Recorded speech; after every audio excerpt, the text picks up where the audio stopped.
Mr. Harding, greetings and great to see you on First Western and in our city in Lviv. Very nice to be with you, Daniel. Thank you for inviting me. I would like to start with your book. You're going to present this book in Lviv today in the evening. And why and when did you realize that you really want to write such book? Good question. I think on February the 24th, 2022, on the first day of full-scale invasion, I have been coming to Ukraine for about 15 years. I was here in 2014 when Putin annexed Crimea and started a covert war in the east of the country. And when in autumn 2021, Russian tanks were gathering on Ukraine's borders, I feared the worst. I thought something big was going to happen. Morning of February the 24th, I was in my hotel when the first explosions started at 4 a.m. And I went to the basement and my head was thinking about politics, about how the world had changed, how this was a terrible moment for Ukraine, a huge moment for history.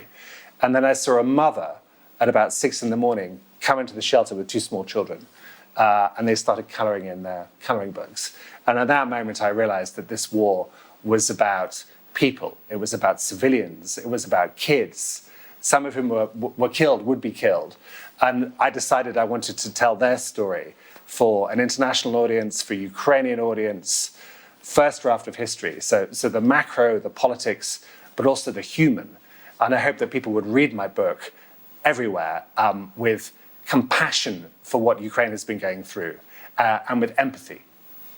So the invasion is the title of your book. Could you please show us your book, and could you please tell us what is the main idea of this book? So this is the book. This is the Ukrainian edition, which came out last week.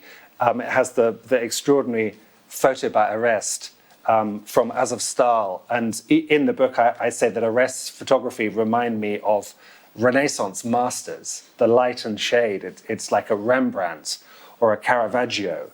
And you know, my idea was to explain Vladimir Putin, why he invaded. I spent 4 years in Russia until I was thrown out of the country in 2011. And I think I have some understanding of his dark, strange mind and the fantastical world in which he lives, which has got nothing to do with things as they really are, and everything to do with this fantasy of Russian greatness and imperialism. But I also wanted to kind of explain why Ukrainians are not Russians. I lived in Russia. Russians tend to, look up all the time. It's a very vertical society. And one of the chapters in my book is called Horizontal, to explain that Ukraine has a democratic tradition, a proud Cossack history. And I describe Ukrainians struggling against Russian aggression as a super organism. Not one person, but millions of people all working together for a common goal, which is to defeat Russia. And also, I explained that Ukrainians are pretty anarchistic. You tell them what to do and they do something else. They're individualists. That's called democracy. That's called democracy. This is completely different from the Russian experience, where it's patriarchy and bowing down to the Tsar. We will get back to the fantastic world of Russian President Putin, but what did impress you the most during your trip to the front lines, during your reporting, and when you were writing this book and when you were reporting from the front lines? I mean, part of this book, to be honest, is a form of therapy and perhaps even kind of literary revenge, because I understand the Putin regime pretty well. When we were in Moscow, I had strange young men in black leather jackets following me around from the FSB, Putin's old spy agency. On one occasion, I was interrogated in the foot of a prison. I had FSB guys who broke into the flat where I live with my family, my wife, British wife, and 2 small children. And we were told by the British embassy that there were bugs somewhere in the flat, and even video in our bedroom. And what I realized was that the Russian regime of Vladimir Putin was not merely bad for Russians, domestically oppressive, but it was internationally dangerous, that it had a colonial attitude towards countries that were once part of the Soviet Union, Georgia, where I covered a war in 2008, the Baltic states, but particularly Ukraine. Putin was obsessed with Ukraine. Putin is obsessed with Ukraine. And I think that explains why we're in the middle of this terrible war. You mentioned about difference between Russian and Ukrainian people. When did you realize that we are really different? Well, some famous Ukrainians helped me write the book, and kind of, I knew something, but I didn't know enough. And like, many reporters, many Western academics, many Western politicians, I tended to see Ukraine through a Russian lens. So I've been re-educating myself. I've been reading Ukrainian novels, Serhiy Zhadan. Andrei Kurkov became my friend, and we had dinner on February the 23rd, 2022. He was the one who was explaining about the kind of anarchistic temperament of Ukrainians, that there were 400 political parties, that nobody could really agree, but that meant it was a far more plural and interesting society than Russian society. Then I talked to Volodymyr Yermolenko, the philosopher, who was educating me about the hetman tradition, that even in the 16th century there was a tradition of voting, of a contract between the leader and the people, that this was a very different society. Also, would you like to prepare one more book about next part of the Russian invasion? Do you plan to write more about this topic? Daniel, that is such a good question. I have an idea, but it's an impossible idea. I'll tell you my idea.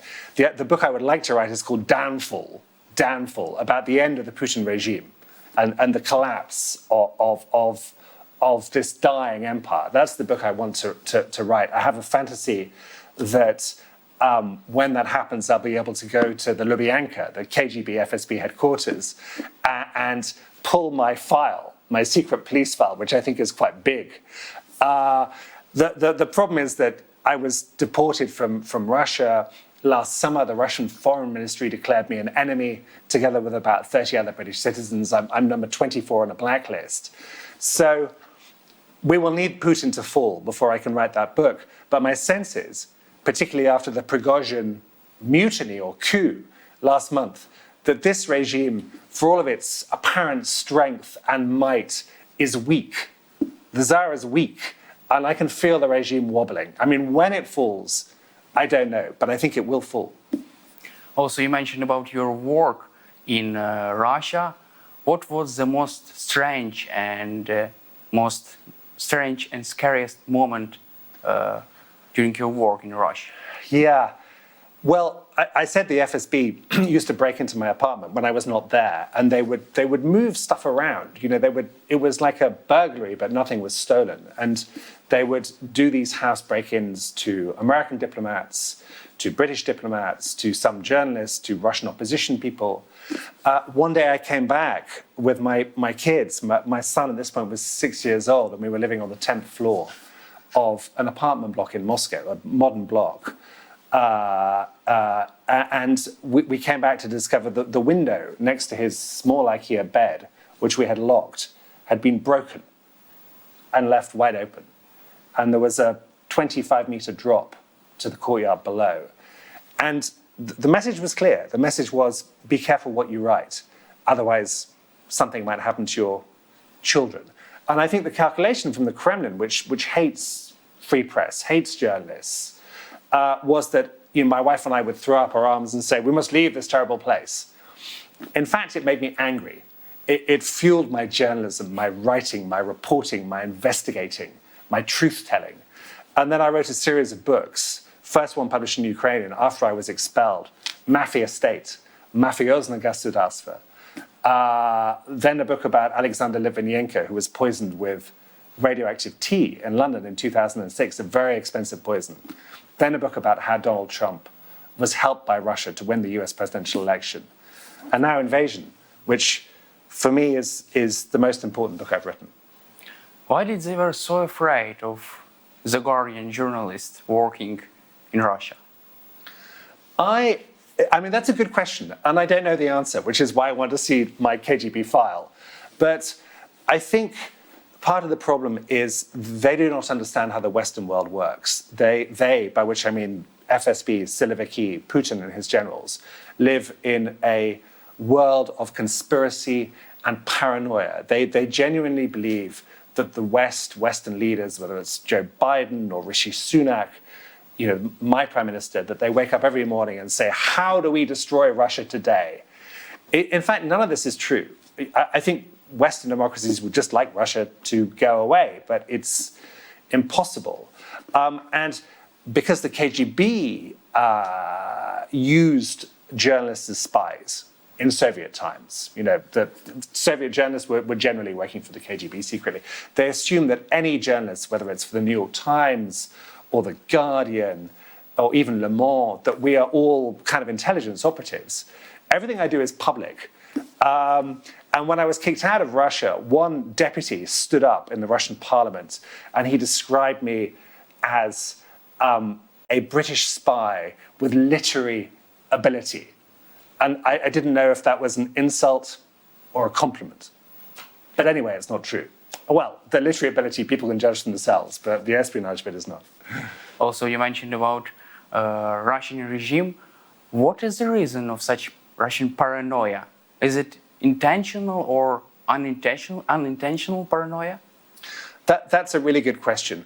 It's as if all of the capacity, the intellectual capacity, the media, the bureaucracy are trying frantically to create a reality which corresponds with what is inside Putin's head. What is inside Putin's head is ridiculous. This is a man who was told by his own intelligence agencies that Ukrainians, when he invaded, would greet Russian soldiers with flowers. He genuinely thought this. And he believes the West is an enemy, America in particular. The British are a sort of smaller enemy. And the problem is that Russian television is very powerful. It's still the source of information for most people living in Russia. It's the reason why Ukrainians I spoke to, fleeing actually through this town from Kharkiv, from the east, at the beginning of the invasion, they were calling their relatives in St. Petersburg and Moscow saying, we've gone. There are rockets landing in our houses. We have fled. And to be told by their Ukrainian relatives living in Russia, no, you've got it wrong. Russia is just hitting military targets. They have really brainwashed you. It is an upside down world where black is white and white is black. And my book was shortlisted for a prestigious prize in the UK named after George Orwell, British political writer. This is the world of 1984, an animal farm, not in the 20th century, but in the 21st century. In your opinion, does Russian dictator Putin understand current status quo of the war, current reality? Does he understand that something go wrong? I don't know. In a way, for a living, you do not want to peer inside Putin's head because it's such a dark and terrible place. And he is someone, I think, I talked about empathy at the beginning of this interview, with zero empathy. It's obvious that he considers Ukraine as not a country or a people or a state. And he believes that Ukrainians can be either made into good Russians or exterminated, killed. These are the choices. But also, he doesn't care about his own people. What I've seen on the battlefield is, talking to Ukrainian commanders, is these waves of Russians in places like Bakhmut who are sent in to die. It's extraordinary. And I think, unfortunately, Putin still thinks he can win this war. And yes, he recognizes he didn't manage to take Kiev, but I think a strategic calculation is that sooner or later, the West, the UK, America will grow tired of the conflict here and stop supplying Ukraine with weapons, and that he can try again. His goal is the same: to take control of Kiev, to replace the government, to enslave Ukrainians, and to make Ukraine disappear. That is still his objective. Is it still real that the West can stop supply weapons to Ukraine? Recently, Ben Wallace says that Ukraine should be more grateful for the Western support. What do you think of this? What do you think about this statement, and what is the reason of this statement? Look, I'm not Ben Wallace. I was embarrassed by his comments. Since making those comments, he has announced that he is leaving the British government, and he is leaving the British Parliament. I can only speculate on why he said it. I think, I don't know. I mean, you'll have to see if he'll come on your show, but I think he wanted very much to be Secretary General of NATO, the next Secretary General. I think Joe Biden vetoed his candidacy. I think Emmanuel Macron was also not a supporter, and I think he's leaving in frustration. But what I can tell you is the UK supports Ukraine 100%, both at a government level, all political parties, all politicians, but also at a kind of people level. When I go back to the UK, I spend a month in Ukraine, a month in the UK, and so on. What do you feel in British society? Well, I was going to tell you, I walk in the countryside, small British village in the south of England, and I see a medieval church, 800 years old. Flying from the top of this medieval church is a Ukrainian flag. I've never seen this in my life. I've never seen a flag above a church. You see it in people's windows. I have Ukrainian refugees who come to my book events in London, and it's very moving. And they say, when will the war end? And I say, I'm really sorry, but not this year. Then they start crying. Then I start crying. But what you have to understand is that actually ordinary people understand and support Ukraine. It's not just on a political level. It's on a very basic human level. We have seen attacks on the Crimean Bridge. Also, we can see a Yevgeny Prigozhin mutiny. How long should Russian regime last? How long could this regime survive, in your opinion? Well, I mean, I think the Putin plan, I mean, I'm not Dmitry Peskov, I can't speak for him, but it's for it to survive forever. 10 years, 20 years, 50 years. He genuinely believes he has been sent by God or by history to make Russia great again, to restore the kind of empire that it enjoyed, to reshape the European continent, to extinguish Ukraine as a sovereign state, to bring Eastern Europe back under his control and dominion, to humiliate America, to defeat the British.